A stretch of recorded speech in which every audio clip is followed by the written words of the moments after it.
आधी रात के वक्त भेड़ियों की आवाज सुनकर विदुषी बकरी कुमुदिनी की आंखें खुल जाती हैं। चंचल, कहाँ हो तुम? आधी रात में वहां कुमुदिनी की आवाज सुनने वाला कोई नहीं था। ये बच्चे कहाँ चले गए? कहाँ हो तुम बेटा? चंचल, कहाँ हो तुम? मैंने कितनी बार कहा है रात होने से पहले घर आ जाया करो, लेकिन मेरे सुनता कौन है? अब आधी रात को उन्हें कहाँ ढूंढूं? जंगली जानवरों से डरते डरते बकरी अपने बच्चों को ढूंढने लगती है, पर उससे बच्चे नहीं मिलते हैं। देखते ही देखते सुबह हो जाती है। बच्चों को ढूंढते ढूंढते सुबह हो गई। पता नहीं मेरे बच्चे कहाँ होंगे। कुमुदनी बकरी अपने बच्चों की तलाश कर रही थी। तभी वहां कई सारे जानवर आ जाते हैं। क्या तुमने मेरे बच्चों को कहीं देखा है? नहीं तो क्यों, क्या हुआ? पता नहीं, मेरे बच्चे रात से कहीं चले गए हैं। कुमुदनी, तुम्हें पता है ना, आजकल जंगल के बाहर खूंखार जानवर आते रहते हैं और मासूम जानवर उनका पहला शिकार होता है। कहीं ऐसा तो नहीं कि तुम्हारे बच्चों को उन जानवरों ने मार दिया हो? ऐसा मत कहो केशव भाई। तो अब तुम ही बताओ, वो रात से अब तक घर वापस क्यों नहीं लौटे? भगवान करे मेरे बच्चे सलामत हों। कुमुदनी बकरी बच्चों को आवाज देते देते आगे बढ़ जाती है। बच्चों को ढूंढते ढूंढते वो एक नदी के पास आ जाती है, जहाँ एक बकरे के साथ उसे उसके बच्चे दिखाई देते हैं। माँ, आप? चंचल, रात भर कहाँ थे बच्चों? मैं कल रात से तुम्हें जंगल में पागलों की तरह ढूंढ रही हूँ। दरअसल कसूर इनका नहीं है। कल ये दोनों मेरे बेटे नील के साथ यहाँ खेलने आए थे, मगर रात हो जाने की वजह से मैंने इन्हें घर नहीं जाने दिया था। हाँ माँ, अंकल का बेटा नील मेरा दोस्त है। हम उसी के साथ यहाँ खेलने आए थे। तुम्हें पता है रात भर मैं कितनी टेंशन में थी। मामा, अंकल अभी हमें घर छोड़ने आ रहे हैं। ठीक है, अब शाम होने से पहले घर पर आ जाना। ओके जी मम्मा। बच्चों को जिंदा देख कुमुदिनी की जान में जान आती है। वो रजत बकरे को आभार कहती है। मेरे बच्चों की जान बचाने के लिए आपका बहुत बहुत शुक्रिया। इसमें शुक्रिया की कोई बात नहीं, ये तो मेरा फर्ज था। पर अगर बुरा ना लगे तो एक बात पूछूं? जी पूछिए। आप अकेले खतरे से खेलते हुए यहाँ तक आईं। क्या मैं पूछ सकता हूँ आपके पति इस वक्त कहाँ है? वो अब इस दुनिया में नहीं है। माफ करना, आपको दुखी करना मेरा मकसद नहीं था। कुमुदिनी अपने आप को संभालते हुए बोली। चलो बच्चों। एक बात कहूँ, अगर बच्चे चाहें तो रोज इन्हें यहाँ खेलने आने देना। यहाँ मैं अपने बेटे जैसा ही इनका ख्याल रखूंगा। जी जरूर। अब कुमुदिनी के बच्चे हमेशा रजत बकरे के बेटे के साथ खेलने के लिए नदी किनारे पर आते थे और हर बार कुमुदिनी बकरी भी अपने बच्चों के साथ वहां आया करती थी। कुमुदिनी बकरी और रजत बकरा एक दूसरे को मन ही मन पसंद किया करते थे। एक दिन रजत कुमुदिनी से कहता है, कुमुदिनी जी, एक बात पूछूं? कोई अच्छा सा बकरा मिले तो क्या आप उससे शादी करोगी? इसके बारे में मैंने कभी नहीं सोचा है, मगर आप मुझसे ये क्यों पूछ रहे हो? दरअसल मैं भी अकेला हूँ। मेरी पत्नी भी भेड़ियों का शिकार बन गई थी। मैं भी अपने नील के लिए एक अच्छी माँ की तलाश में हूँ। अगर आप चाहो तो हम एक दूसरे का सहारा बन सकते हैं। जब से पिल्लू के पिताजी हमें छोड़कर गए हैं, तब से मैं भी चाहती हूँ कि मेरे बच्चों को पिता का प्यार मिले, पर अब कोई ऐसा मिलता ही नहीं जो मेरे बच्चों का पिता बन सके। अगर तुम चाहो तो मैं तुम्हारी सारी जिम्मेदारी लेने के लिए तैयार हूँ। ये सुनकर कुमुदिनी बकरी खामोश हो जाती है। क्या हुआ कुमुदिनी जी, आपको मेरी बात बुरी लगी क्या? नहीं नहीं, मुझे थोड़ा सा समय दीजिए, मैं आपको सोचकर जवाब देती हूँ। कुमुदिनी बकरी अपने बच्चों के साथ घर चली जाती है। कुमुदिनी रात भर रजत के बारे में सोचती रही। अगले दिन वो रजत के पास जाती है। रजत जी, क्या मेरे बच्चे आपको पापा कह सकते हैं? ये सुनकर रजत खुश हो जाता है। फिर दोनों खुशी खुशी शादी कर लेते हैं। फिर कुमुदिनी और उसके बच्चे रजत के साथ रहने लगते हैं। अब कुमुदिनी के बच्चे रजत को पापा कहते हैं और रजत का बेटा कुमुदिनी को मम्मा कहने लगता है। यूं ही कई महीने बीत जाते हैं और एक दिन सब घर के बाहर खड़े होते हैं। तब खुशी बिटिया यानी कि उल्लास कहती है, माँ, भूख लगी है, कुछ खाना दो ना। हाँ माँ, मुझे भी भूख लगी है, मुझे भी कुछ दीजिए ना। बिटिया, बाहर अंधेरा होने को आया है और इस समय हमारा बाहर जाना सुरक्षित नहीं है। अरे कुमुदिनी, रात भर बच्चों को भूखा रखोगी क्या? बच्चों चिंता मत करो, मैं कुछ करता हूँ। मगर इस वक्त बाहर जाना खतरे से खाली नहीं है। चाहे कुछ भी हो जाए, मैं अपने बच्चों को भूखा नहीं रख सकता। बच्चों के प्रति रजत का प्यार देख कुमुदिनी खुश हो जाती है। अब जल्दी लौट आना। जी जी मैडम, मैं अभी गया और अभी आया। फिर रजत बकरा चारा लेने के लिए चल पड़ता है। कोई जंगली जानवर आ जाए इससे पहले जल्दी जल्दी पाला तोड़ लेता हूँ।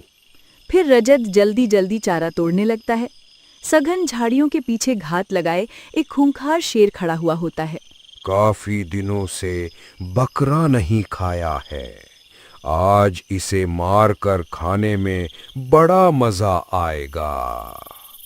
और पलक झपकते ही खूंखार शेर रजत को मारकर खा जाता है।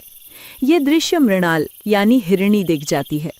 हे भगवान, इस बकरे की तो अभी अभी शादी हुई है। फिर हिरणी कुमुदिनी के पास जाती है। कुमुदिनी, कहते हुए बड़ा दुख होता है, पर तू दोबारा विधवा हो गई है। तेरे बकरे को शेर सिंह ने मार दिया है, ये मैं अपनी आंखों से देख कर आ रही हूँ।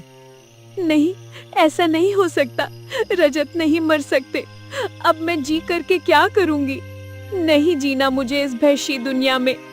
तुझे अपने बच्चों के लिए जीना है। पहले तेरे 2 बच्चे थे, अब 3 बच्चे हैं।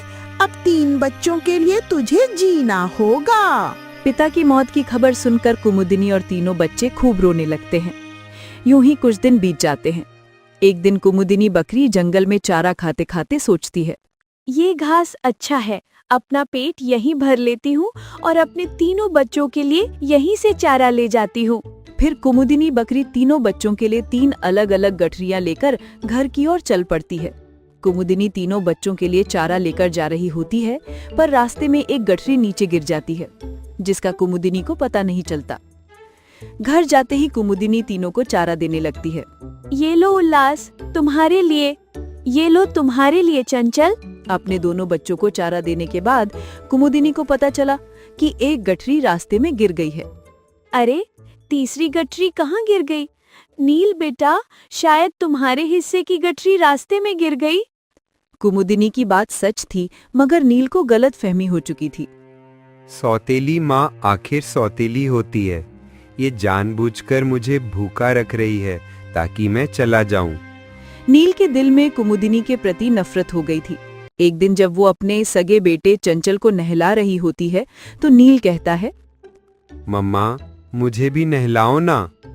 हाँ बेटे, चंचल के बाद तुम्हें नहलाऊंगी। थोड़ी ही देर में कुमुदिनी चंचल को नहला देती है, पर जैसे ही नील को नहलाने जाती है, तभी भोला बंदर आता है। कुमुदिनी, जल्दी चलो, तुम्हारी सहेली मृणाल की तबीयत बहुत खराब है।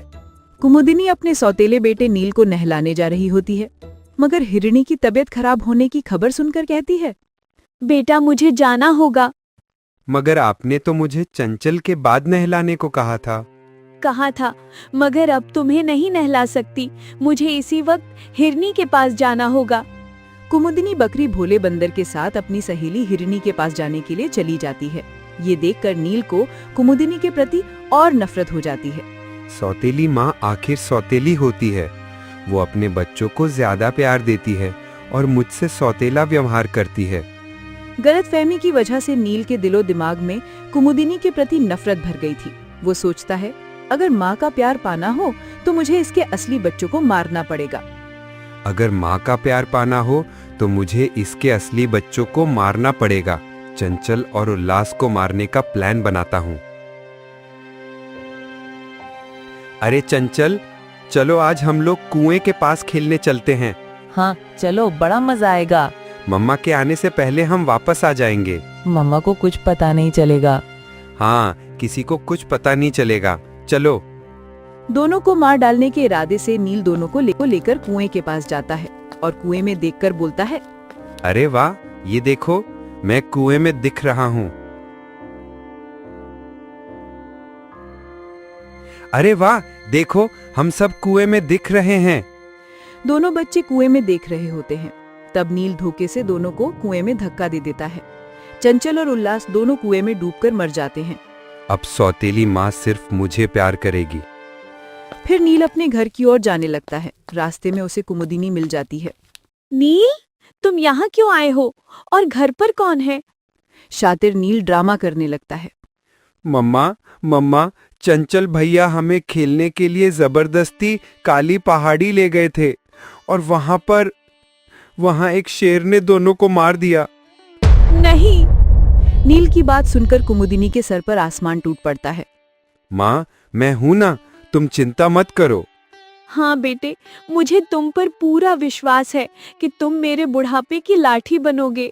सौतेली माँ, अब तुम मुझे अपने सगे बच्चों जैसा प्यार दोगी। दोनों रोते हुए अपने घर की ओर जा रहे होते हैं। तब अचानक रास्ते में एक खूंखार शेर आ जाता है। सामने शेर को देखकर बकरी अपने बेटे से कहती है, बेटा, मैं इसे अपने पीछे लगाती हूँ, तुम अपनी जान बचाकर भाग।